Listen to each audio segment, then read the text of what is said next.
Palais des Congrès ce 20 juin 2022, l'atmosphère est chargée d'émotion et de tristesse à l'arrivée de la dépouille de l'ancien secrétaire d'État Paul Nyamazok.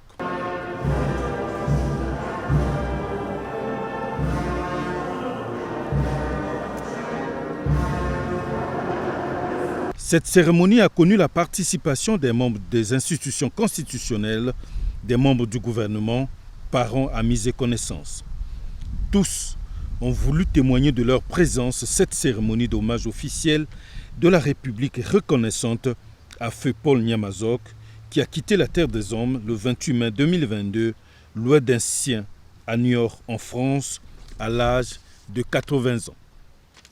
11 heures, le président de la République, Denis Sassou Nguesso, qui a toujours rendu un hommage mérité à tous ceux qui ont mis leur ingéniosité au service de la nation, arrive sur les lieux. De l'oraison funèbre lu par le ministre délégué en charge de la réforme de l'État, Luc Joseph Okio, il ressort que l'ancien ministre résident, préfet de la région de la Songa, a su tracer sa trajectoire existentielle tout en faisant valoir ses nombreuses qualités humaines.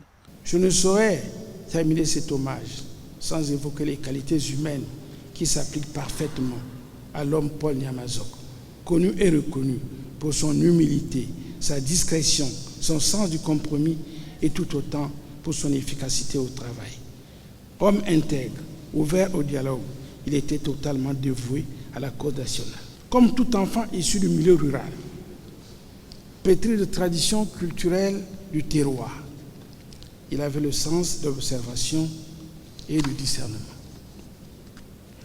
Au sein de sa famille, aussi bien que parmi ses collègues et amis, on lui reconnaît unanimement les vertus de bon père de famille. Juste après, le président de la République a procédé au dépôt d'une gerbe de fleurs devant le cercueil contenant le corps sans vie de l'ancien vice-président du conseil départemental de la Songa et s'est incliné avant de présenter ses condoléances à la famille éplorée.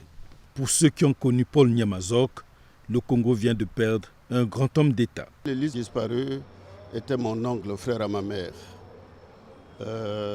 C'était un brillant cadre. Il a fait brillamment ses études jusqu'à devenir ministre, membre de l'exécutif de ce pays. Je l'ai connu. Il est passé par l'école militaire préparatoire, Jean Leclerc. Après quelques tractations qu'ils ont eues là-bas, il a été orienté à Mbaïki, en République centrafricaine, à l'école des ingénieurs. De retour de cette école, il est ingénieur de planification. Après, il s'est rendu en Algérie et puis en France. Je l'ai connu parce qu'il avait une vision pour l'agriculture de ce pays. Il a servi comme secrétaire général du ministère de l'Agriculture. Il a présidé à de nombreuses séances de travail techniques et importantes. Il me disait toujours que si seulement on respectait les mots d'ordre du président de la République, ce pays serait indépendant sur le plan agricole.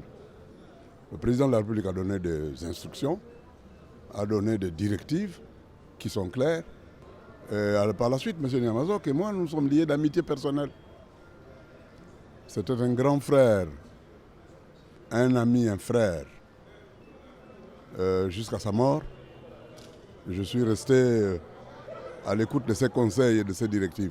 Il a été un exemple pour moi, tant dans le domaine agricole que sur le plan privé. C'est au cimetière du centre-ville de Brazzaville que Paul Nyamazok va désormais reposer pour l'éternité.